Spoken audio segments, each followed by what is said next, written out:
Hi hello నమస్తే welcome to Shri kitchen. ఈరోజు ఈ వీడియోలో బ్రేక్ఫాస్ట్ హెల్తీగా తినాలి అనుకునే వాళ్ళకి బెస్ట్ ఆప్షన్ పెసరట్టు చేసి పెసరట్టులోకి కాంబినేషన్గా కొబ్బరి శనగపప్పు చట్నీ హోటల్ స్టైల్లో చేసి చూపిస్తున్నాను.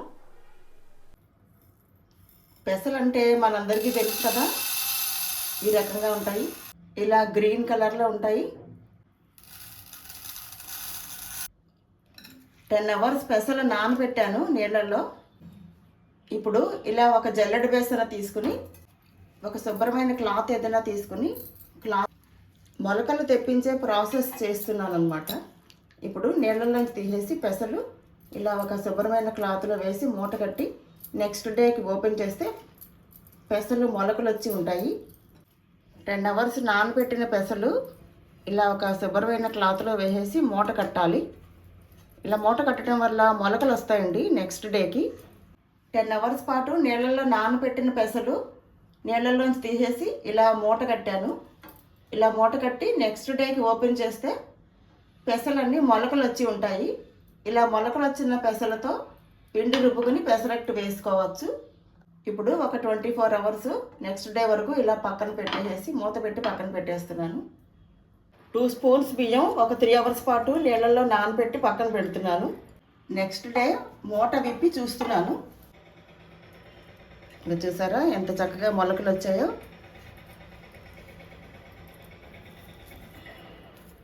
ఇంకా చూసారా చాలా బాగా వచ్చాయి మొలకలు. ఇప్పుడు ఇవన్నీ ఒక ప్లేట్లోకి వేస్తున్నాను.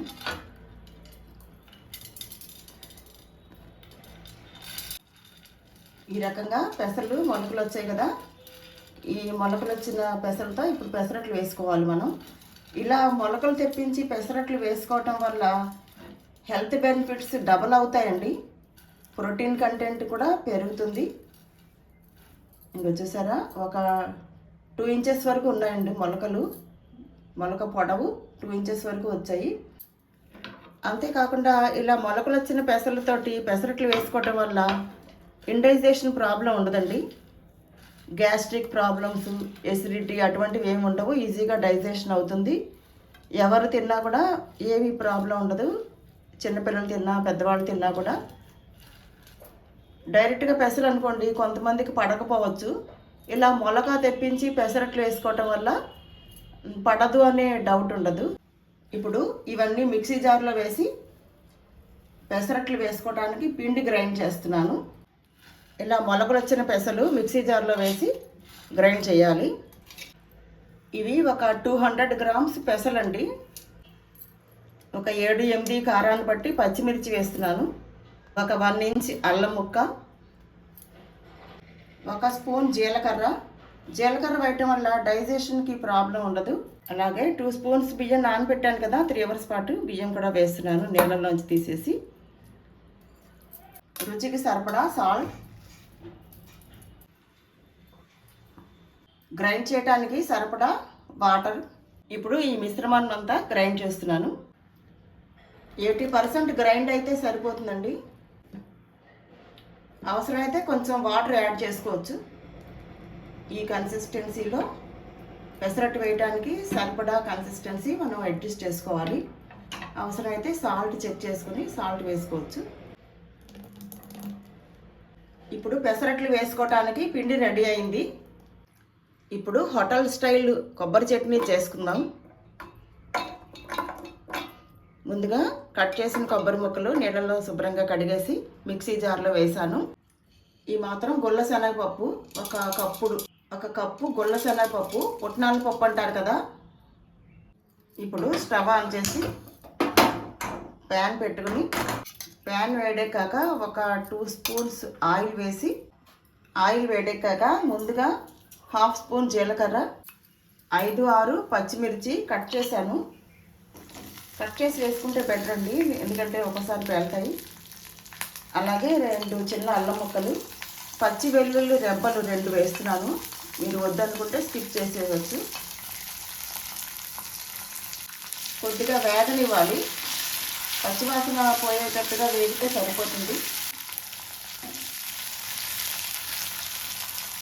పచ్చిమిర్చి ఇలా కొంచెం కలర్ మారుతుంటే సరిపోతుందండి. స్టవ్ ఆఫ్ చేస్తున్నాను. స్టవ్ ఆపేసాను. ఇప్పుడు వేడి చల్లారింది. పచ్చిమిర్చి, అల్లం, 2 వెల్లుల్లి రెబ్బలు, జీలకర్ర వేయించాం కదా ఆయిల్లో, ఇదంతా కూడా ఈ మిక్సీ జార్లో వేసేసాను. రుచికి సరిపడా సాల్ట్ వేస్తున్నాను. ఈ మిశ్రమం అంతా గ్రైండ్ చేయడానికి సరిపడా 1 కప్పుడు వాటర్ వేస్తున్నాను. ఇప్పుడు ఈ మిశ్రమాన్ని అంతా గ్రైండ్ చేసి చూపిస్తాను. ఈ రకంగా గ్రైండ్ చేసిన చట్నీ సర్వింగ్ బౌల్లోకి వేస్తున్నాను.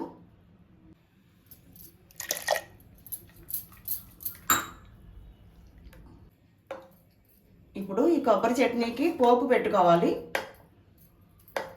ఈ కన్సిస్టెన్సీతో ఉంటే సరిపోతుందండి.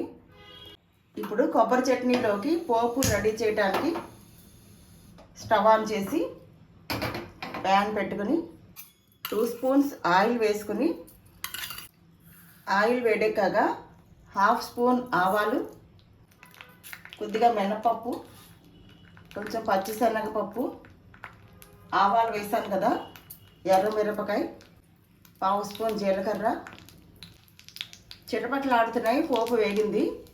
ఇప్పుడు ఫైనల్గా కొంచెం కరివేపాకు,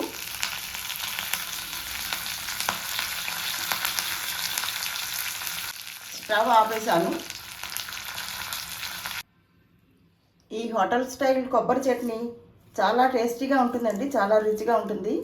దోశల్లోకి, ఇడ్లీలోకి, గారెల్లోకి, అలా రకరకాల బ్రేక్ఫాస్ట్లోకి చాలా బాగుంటుంది. చట్నీ కోసమే ఇడ్లీ తింటారు, అంత బాగుంటుందండి ఈ కొబ్బరి చట్నీ. ఇప్పుడు పెసరట్టు వేసుకుందాము. ఇప్పుడు ఈ కొబ్బరి చట్నీలో పోపు అంతా ఒకసారి సమానంగా కలిపేసుకుని అవసరమైతే సాల్ట్ యాడ్ చేసుకోవచ్చు. ఇప్పుడు పెసరట్లు వేసుకోవటానికి స్టవ్ ఆన్ చేసి ప్యాన్ పెడుతున్నాను. స్టవ్ మీద పెనం పెట్టినప్పుడు ఈ హ్యాండిల్ ఉంటుంది కదా, ఈ హ్యాండిల్ ఎప్పుడు కూడా బ్యాక్ సైడ్కి వెళ్ళేటట్టుగా పెట్టుకోవాలండి. ఎందుకంటే ఫ్రంట్ పెట్టారనుకోండి మన చెయ్యి తగిలి ఒక్కొక్కసారి ప్రమాదం జరిగే అవకాశం ఉంటుంది కదా. అందుకని పెనం పెట్టినప్పుడు ఎప్పుడు కూడా ఇలాంటి హ్యాండిల్స్ ఉంటాయి కదా, అది మన సైడ్ కాకుండా అటు బ్యాక్ సైడ్కి పెట్టుకోవాలి. ఇప్పుడు పెనం వేడెక్కింది. కొంచెం ఆయిల్ వేసి ఇలా ఒక ఆనియన్ కానీ పొటాటో కానీ ఏదో ఒక దాంతో ఇట్లాగా స్ప్రెడ్ చేస్తే ఆయిల్ అంతా ప్యాన్కి చుట్టూ స్ప్రెడ్ చేయాలి. ఇలాగా సన్నగా కట్ చేసి ఉల్లిపాయలు రెడీ చేసుకోవాలి. కొంచెం పచ్చిమిర్చి. ఇప్పుడు పెనం వేడెక్కింది.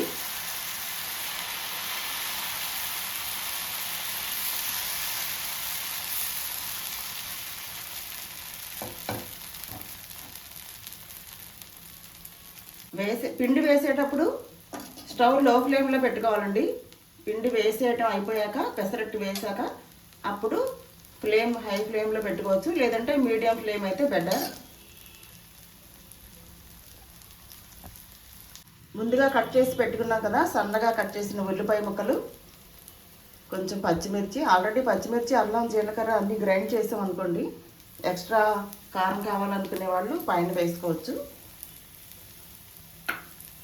స్టవ్ని లో ఫ్లేమ్లో పెట్టి కొంచెం కారం ఇవ్వాలి. ఇలాగా లోపలికి ఉల్లిపాయ ముక్కలు, పచ్చిమిర్చి వచ్చేయటం వల్ల బాగా వేగుతాయి.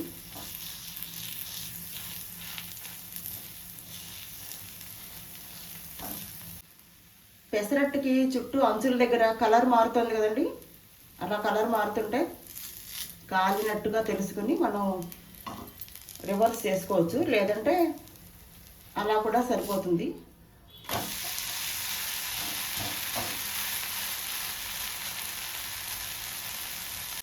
కొంచెం ఆయిల్ వేస్తాను. డైరెక్ట్గా పెసరట్టు తింటే కొంతమందికి డైజెషన్ అవ్వదండి. అటువంటప్పుడు అన్నంలో కానీ, ఉప్మాతో కానీ, పెసరట్టు ఉప్మా కానీ, రైస్లో కానీ పెసరట్టు కలుపుకుని తినటం వల్ల, మిక్స్ చేసుకుని తినటం వల్ల వాళ్ళకి డైజెషన్ ప్రాబ్లం ఉండదు. ఇప్పుడు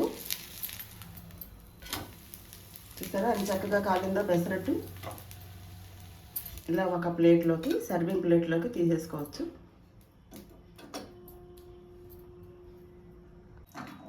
ఇప్పుడు కొంచెం ఆయిల్ వేసి మరొక పెసరట్టు వేస్తున్నాను. కొద్దిగా ఆనియన్ పీస్ తోటి ఇలా స్ప్రెడ్ చేసేసి ఆయిల్. ఇప్పుడు మరొక పెసరట్టు వేస్తున్నాను.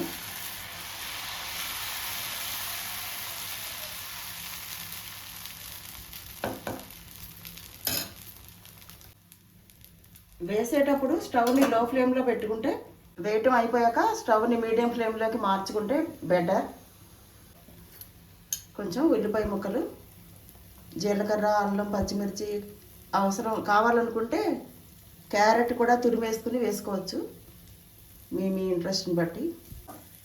ఇలా గరిటతోటి కొంచెం ఇలాగ లోపలికి ప్రెస్ చేస్తే ఉల్లిపాయ బాగా వేగుతుంది. ఇంకా హెల్తీగా తినాలి అనుకునే వాళ్ళు కొంచెం క్యారెట్ తురుము ఇలా పైన స్ప్రెడ్ చేసేసుకుని పెసరట్టు కాల్చుకోవచ్చు.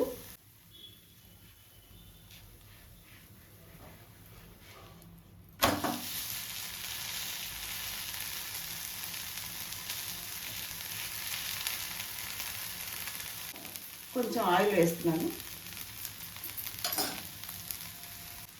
పెసరట్టు వేస్తున్నప్పుడు దగ్గరే ఉండి మాడకుండా చూసుకుంటూ ఉండాలండి. గోధుమ వర్ణంలోకి ఇలా గోల్డ్ కలర్లోకి రాగానే రివర్స్ చేసుకుని కాస్త ఆయిల్ అవసరమైతే ఆయిల్ వేసుకుని దగ్గరే ఉండి కాల్చుకుంటూ ఉండాలి, మాడకుండా వస్తుంది కదా. పెసరట్లో ప్రోటీన్ కంటెంట్ ఎక్కువ ఉంటుందండి, ఫైబర్ కూడా ఎక్కువ ఉంటుంది, హెల్త్కి చాలా మంచిది. ముఖ్యంగా డయాబెటిక్ వాళ్ళకైతే పెసరట్లు చాలా మంచి బ్రేక్ఫాస్ట్. నైట్ టైం డిన్నర్లో తినాలనుకునే వాళ్ళైతే కొంచెం ఎర్లీగా, లేట్ అవర్స్లో కాకుండా నైట్ టైము ఎర్లీగా తినేయటం అనేది బెటర్, డైజెషన్ అవుతుంది. చూసారా పెసరట్లు ఎంత బాగా వస్తున్నాయో. మరొక పెసరట్టు వేస్తున్నాను.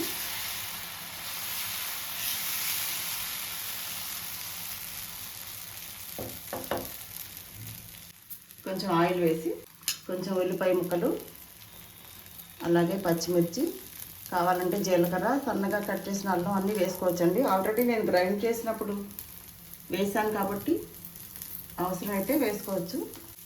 కొంచెం ఇలా ప్రెస్ చేసేస్తే బాగా కాలుతాయి. పెసరట్లోకి అల్లం చట్నీ కానీ, కొబ్బరి చట్నీ కానీ, పీనట్ చట్నీ, వేరుశనగ గుళ్ళతో చేస్తాం కదా, చట్నీ కానీ చాలా బాగుంటాయి. చుట్టూ కొంచెం కలర్ మారుతూ ఉంటుంది కదా, ఆ టైంలో ఇలా జాగ్రత్తగా తీసి రివర్స్ చేసుకోవచ్చు. పెసరట్లు చాలా బలమైన ఫుడ్ అండి ఇది.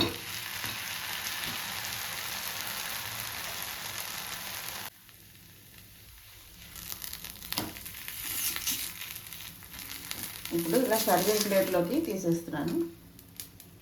కొబ్బరి చట్నీతో ఉల్లిపాయ పెసరట్టు చాలా టేస్టీగా ఉంటుందండి.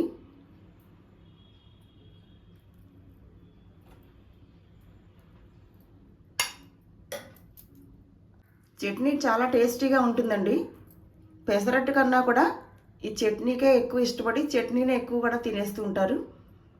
అదండి, చూసారు కదా పెసరట్టు కొబ్బరి చట్నీ. మరో కొత్త వీడియోలో మళ్ళీ కలుద్దాం.